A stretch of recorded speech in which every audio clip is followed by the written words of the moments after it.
COVID te ha juzgado, los demonios han hecho de todo, el diablo te ha golpeado, te ha matado, pero hay una mujer y un hombre en este lugar que ha dicho: yo le voy a levantar un altar a Dios.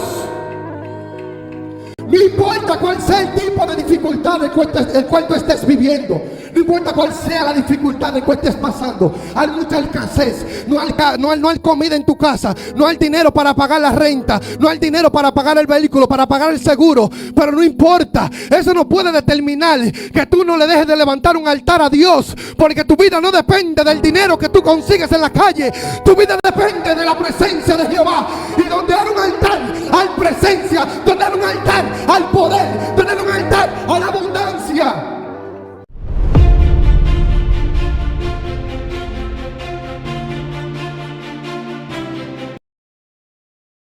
Edificó Noé un altar a Jehová y tomó de todo animal limpio y de toda ave limpia y ofreció holocausto. Pasemos al 12, capítulo 12, versículo 7.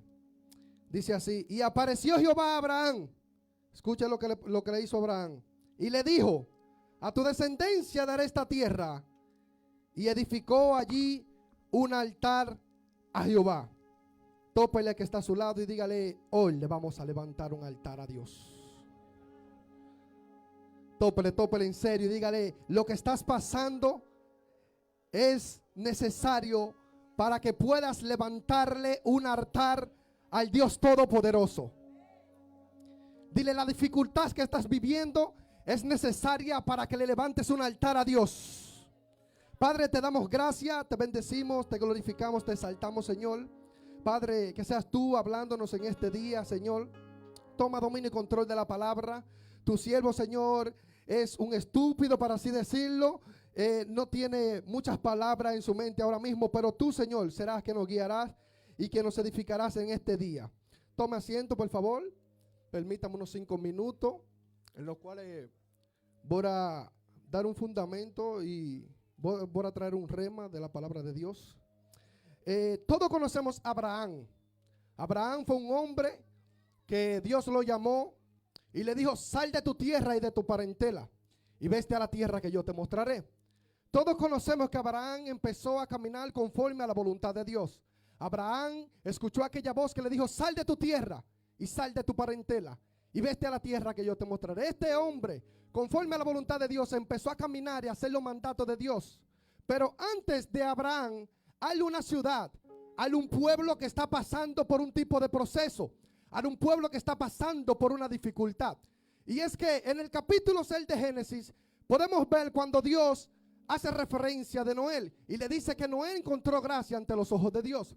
Pero viendo este pueblo y viendo esta nación, la dificultad que está pasando, y es que Dios determinó de que iba a caer agua sobre toda la tierra, de que iba a caer un diluvio que iba a acabar con toda la humanidad. Pero dice la Biblia que Noé encontró gracia ante los ojos de Dios. Y Noé escucha un mandato de Dios, y es que prepara un arca porque viene mucha agua. Noé escucha la voz de Dios y empieza a hacer lo que Dios dice. Noé no sabía cómo hacer un arca. Noé no había estudiado para hacer un arca. Por eso es lo que me gusta de mi Dios, que el que no sabe hacer nada y escucha la voz de Dios termina haciéndolo todo. Ese es el Dios que nosotros tenemos. El Dios que no necesitamos estudiar en una universidad para poder caminar bajo la voluntad de Él, ni poder hacer lo que Él dice, sino que haciendo lo que Él dice nosotros podemos tener un mayor resultado. Y dice la Biblia que Noé crea el arca. Y todos conocemos la historia. Cae agua, se va a toda la tierra. Esta tierra empieza a pasar por un tipo de proceso. Pero hay un punto muy esencial, el cual quiero que yo quiero que usted entienda. Y es que cuando Noé sale del arca, Noé encuentra la tierra desordenada, encuentra la tierra vacía. No hay nada sobre la tierra, nada que él pueda decir: esto quedó vivo. Solamente él, su familia y los animales que estaban con Noé. Y me llama mucho la atención porque cuando este hombre sale de esta arca, lo primero que a él se le ocurre no es construir una casa para sí. Lo primero que a este hombre no se le ocurre no es construir una habitación para su familia. Lo primero que a este hombre se le ocurre es levantar un altar al Dios Todopoderoso. Y ese es el primer punto que yo puedo poner en el día de hoy. No sé qué es lo que estás pasando, no sé cuál es la dificultad que estás viviendo, pero en medio de ese caos que estás viviendo, tú le vas a levantar un altar al Dios Todopoderoso. El COVID trajo caos, los demonios han hecho de todo, el diablo te ha golpeado, te ha matado, pero hay una mujer y un hombre en este lugar que ha dicho: yo le voy a levantar un altar a Dios. No importa cuál sea el tipo de dificultad el cual tú estés viviendo. No importa cuál sea la dificultad en que estés pasando. Hay mucha escasez. No hay comida en tu casa. No hay dinero para pagar la renta. No hay dinero para pagar el vehículo, para pagar el seguro. Pero no importa. Eso no puede determinar que tú no le dejes de levantar un altar a Dios. Porque tu vida no depende del dinero que tú consigues en la calle. Tu vida depende de la presencia de Jehová. Y donde hay un altar, hay presencia. Donde hay un altar, al poder, tener un altar a la abundancia. Al nombre de Cristo. Hoy yo vine a profetizar que aquí está la generación de Noé.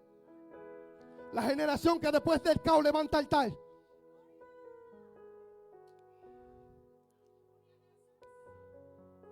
Todos en un momento determinado de nuestras vidas hemos pasado dificultades en las que pensamos que nos vamos a morir en medio de ellas.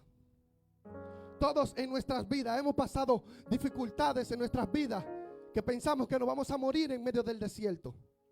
Pero déjame decirte que el desierto no es para muerte. El desierto Dios lo utiliza como un método para elevarte a un mayor peso de gloria. Si usted no me cree, preguntémosles a Jesús. Jesús, el Hijo de Dios, nace.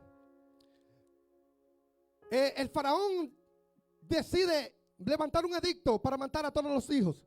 Y Jesús empieza a caminar por un tipo de proceso el cual nosotros no les hallamos mucho sentido, porque si es el Hijo de Dios, ¿cómo Jesús viene a la tierra a pasar un tipo de proceso así? Y es que Jesús empieza a caminar conforme a la voluntad de Dios. El niño iba creciendo, pero el niño iba padeciendo persecuciones. El niño trataron de matarlo cuando nació. Ahora el niño empieza a crecer y el niño empieza a juntarse con las personas que hablan de su padre. Su madre sale a buscar al niño y le dice: ¿por qué nos haces esto? Y el niño le dice: es necesario que en los negocios de mi padre yo esté. Pero Jesús sigue caminando en la vida. Y hay un momento determinado donde Jesús se encuentra con Juan en el río de Jordán. Y es que Jesús se encuentra con Juan allí. Juan dice: he aquí el Cordero de Dios que quita el pecado. En verdad yo bautizo en agua, pero él os bautizará en Espíritu Santo y fuego. Hasta el momento que estamos viendo a Jesús, no hemos visto nunca una manifestación de Jesús. Solamente con la palabra. Jesús todavía no había implementado lo que era el poder. Jesús estaba lleno del Espíritu Santo, pero aún él no había manifestado el poder. Ahora el muchacho es bautizado por Dios, por el Padre. Y el muchacho ahora sale de Jordán, pero sale de Jordán no para ir para su casa a comerse un helado. Él no sale para su casa a comerse un arrocito con leche. El muchacho sale de Jordán, pero es trasladado por el Espíritu Santo al desierto. Ahora yo me hice una pregunta: ¿por qué Jesús tuvo primero que ir a Jordán y ser bautizado antes de entrar al desierto? Y es que Jesús tenía que ser lleno con la armadura del Espíritu. Porque ninguno de nosotros podemos entrar a una batalla si no estamos llenos del Espíritu Santo. No podemos entrar a una batalla si no tenemos la armadura del Espíritu. Por eso es que podemos ver que Jesús entra en ayuno, Jesús entra en oración, Jesús entra a una intimidad con el Padre. Y cuando sale de los 40 días de ayuno, ¿quién se le presentó? A él no vino un ángel, no vino el Espíritu Santo. El primero que se le presentó fue Satanás. ¿Y para qué fue que se le presentó? Para ser tentado. Entonces Satanás se levanta en contra de Jesús y le dice: convierte esta piedra en pan. La primera armadura que yo puedo ver que Jesús usa contra Satanás es la palabra. Es la espada de la palabra. Y él contradice lo que Satanás dice con la palabra. Y le dice: no solamente de pan vivirá el hombre, sino de toda palabra que sale de la boca de Dios. Es decir, que para usted poder contrarrestar a Satanás, primero tiene que ser lleno del Espíritu Santo. Porque es que esto no es con fuerza de humano. Esto no es con fuerza de nosotros. Esto es con el poder del Espíritu Santo. Entonces ahora Jesús sale del desierto. Y cuando dice Marco que desde que salió del desierto, ahora él no viene caminando solamente en la llenura del Espíritu, sino que ahora viene caminando en el poder. Jesús sale del desierto caminando en el poder. Por eso es que Juan el Bautista, cuando cae preso, manda a preguntarle a Jesús y le dice: ¿eres tú el Cristo, el que teníamos que esperar? Y Jesús le dice: díganle a Juan que los ciegos ven, los sordos oyen, los paralíticos se levantan y a los pobres se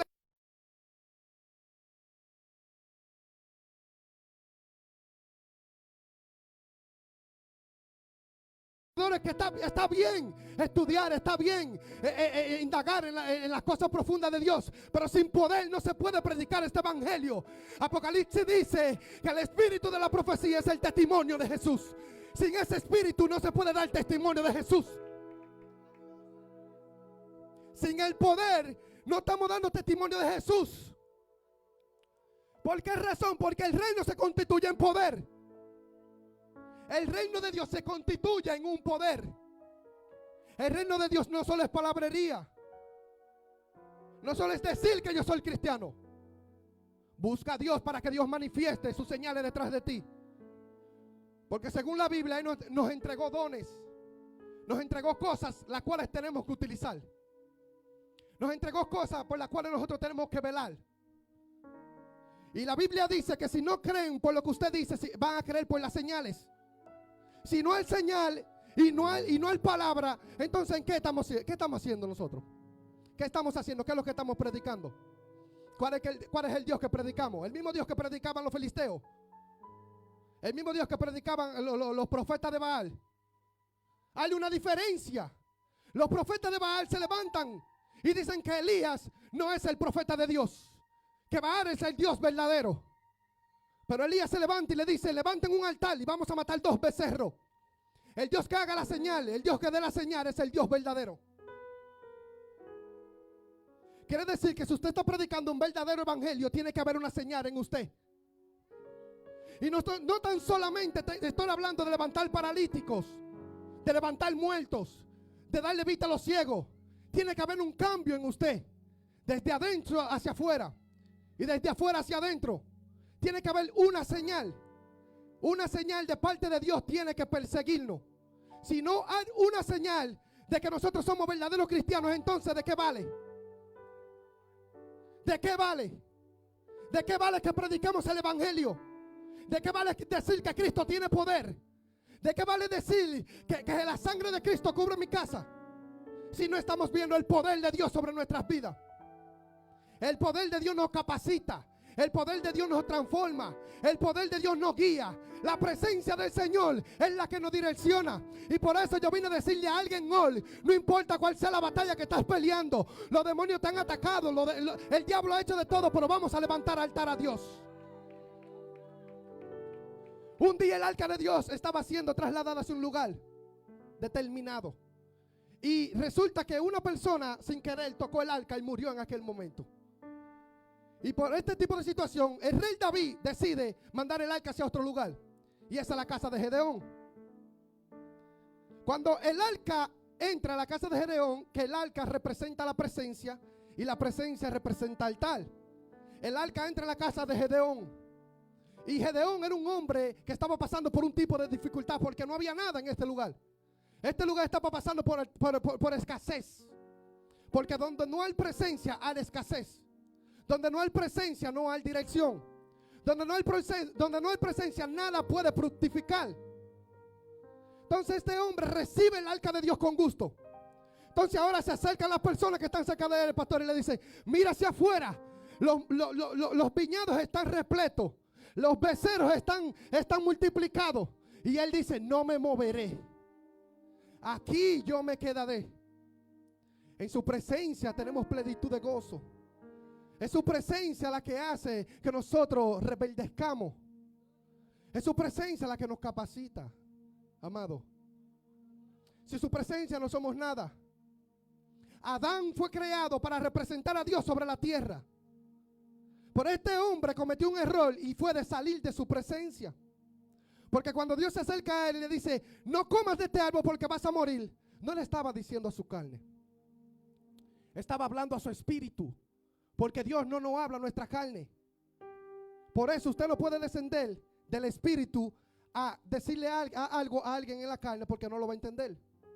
Nunca descienda a tratar de manifestarle el espíritu a alguien que está en la carne. Entonces Adán fue puesto en el huerto. El hombre andaba en el espíritu. Podía hablar con Dios directamente. Él podía ver a Dios cara a cara. Pero en el momento en que el hombre pecó, el hombre fue destituido de la gloria de Dios. Desde el momento que Adán fue sacado de la presencia de Dios, de allí dejó de ser representante del cielo. Desde ese momento el hombre cayó. Entonces ahora Jesucristo viene con un diseño, viene con un formato, viene con un gobierno a enseñarnos a nosotros cómo debemos de volver a la presencia del Señor.